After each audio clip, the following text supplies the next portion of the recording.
Alright, so I'm going to make a quick video. The last time I was out here and made a video, it was probably, it was a little more than a year ago, and my camera wasn't really up to snuff. This one isn't much better, but I figure I'll make a little bit better a video and explain a few things that I did out here. So I noticed that this time of year, that habitat improvement video that I posted is getting a lot of traction, so I'll do a little more thorough job on this description. Basically 2014, 2015, I spent a ton of time out here during the winter.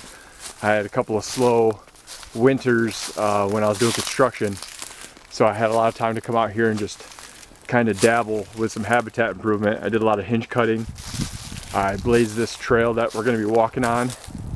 I used glyphosate to clear it after I blazed it, and this was a, I don't know what the experts call a deer desert, because it's a lot of big oak trees and the canopy is very tall. It's a very old woods, and there was no undergrowth.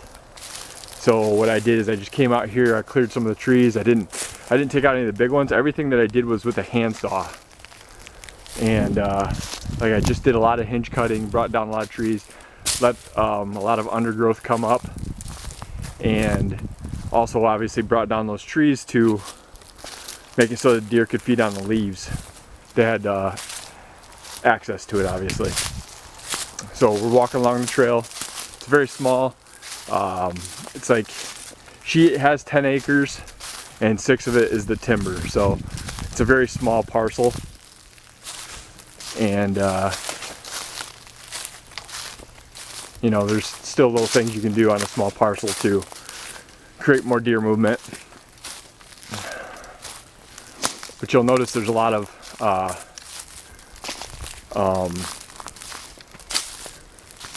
prickers growing in where there used to not be, and a lot of that is just because, again, I did a lot of clearing. So like that tree there comes over. The deer feed right there a lot.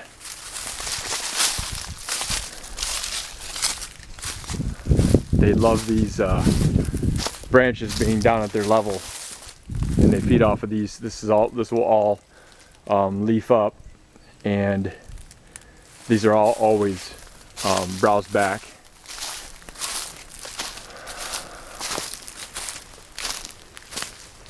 And this, like I said, this trail wasn't here before.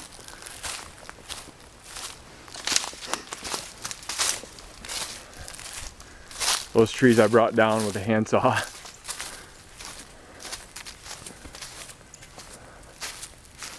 That's a big tree to bring down with a handsaw. That was work right there. But you see all the growth off of it. It definitely it sprouts out as soon as you do it. This tree is the most popular tree for browse. Oh, I just heard some turkey. This tree gets devoured every single year. And all these trees are still alive. These hinge cut trees, well, not all of them, but the majority of them are still alive. And still doing well. And again, it's been since, I think, 2014, so it's been about 4 years. Those trees are still doing well. Still growing, still budding every year. This is my best improvement that I made. It's brought the most activity. I just buried a kiddie pool right here on the side of the slope. That scares me, because that's going to give way sometime. But yeah, I built that right, or I just buried that right in the side of the slope, and I only had to fill it once. I brought out about 6 gallons of water and carried them out here. It might have been more than that. Probably was 8. But ever since then, the rain runoff off of this slope has kept it full, and deer enjoy having that here. They come through here. They make a point to come through here, and so I've seen a lot more deer activity through here. And there's a cornfield right over on that side. So generally what they do is when they're coming back from feed. They so when they come through in the morning, they're usually coming right through. I set up a trail for them right along there, and it comes down, comes through here, goes out, and onto the next property. This is generally where, that's why I have a tree stand right over there. And my battery's about to die, so I'm going to keep this one short, which is not like me. I usually have really long videos. Sorry about that. But you can see with those hinge cuts, there's a lot of extra branches that are down at the face of the deer. And again, that's going to create more browse, create more opportunity for them to eat, give them a good reason to come in here.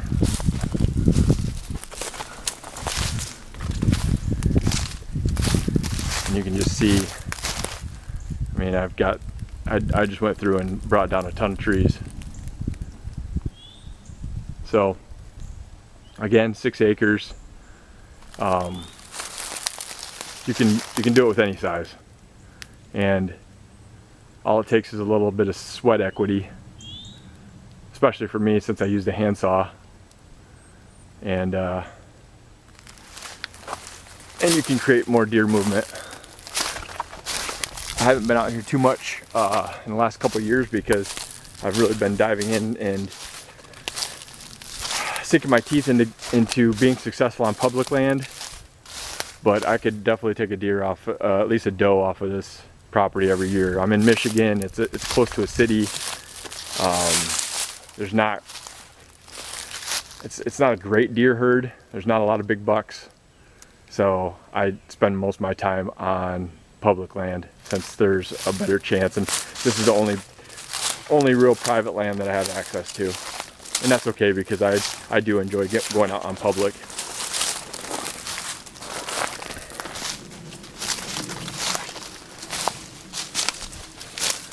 See all these trees all brought down by me.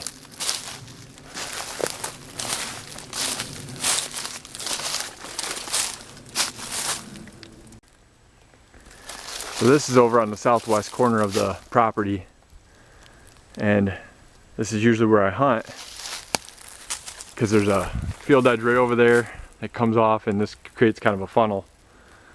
And I did a lot of clearing again to create kind of a just a route for the deer to travel. And I had a tree stand for years right in that tree. It was a hanger, and I came out today and it's gone. That's great on private property.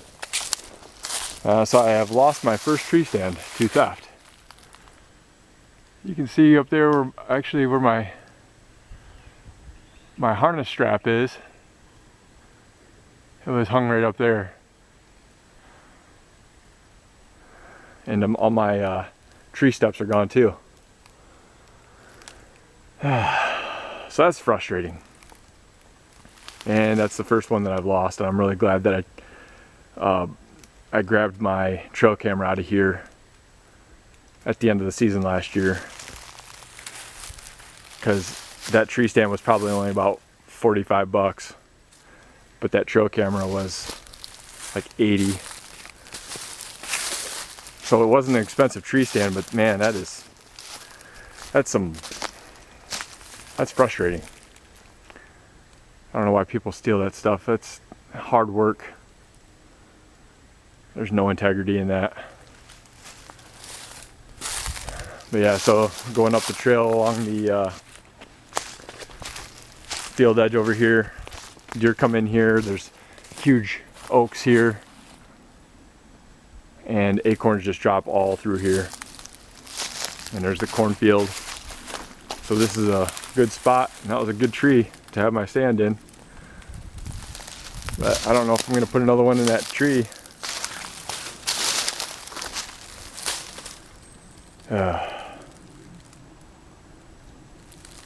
Yeah, deer go right through there to the field, come in here, and they travel right along there, because right over there is where that kiddie pool is.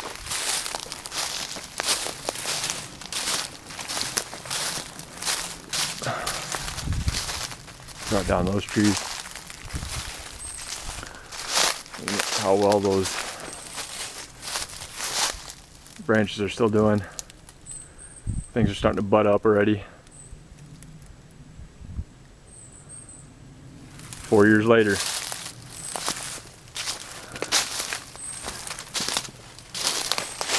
My uncle's deer blind. He likes to hunt the field.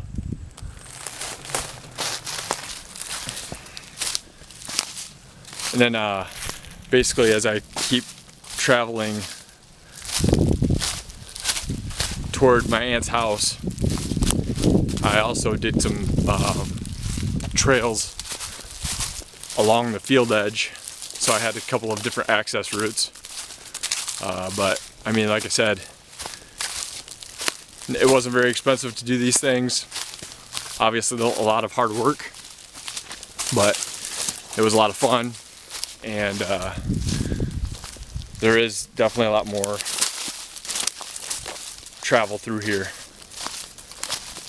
with the extra and added food sources, and obviously the water source is a big component. So